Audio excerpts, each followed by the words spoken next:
In this video, we'll learn how to change the scale in a graph in Excel, a quick and simple trick to make your chart look cleaner and easier to read. First, right-click on the numbers along the axis that you want to adjust and select Format Axis. A new window will appear on the right side. Under Axis Options, you'll see two sections, Bounds and Units. Bounds control the lowest and highest values shown on the axis. Units control the gap or interval between the numbers. Now let's make some changes. I'll change the maximum bound from 6,000 to 3,000 since our highest value is around 2,500. This makes the graph look much better. Next, I'll change the major unit from 500 to 1,000 to make the scale cleaner and less crowded.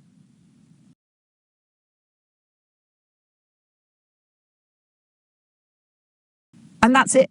Your graph now looks more balanced and easier to read. Thanks for watching.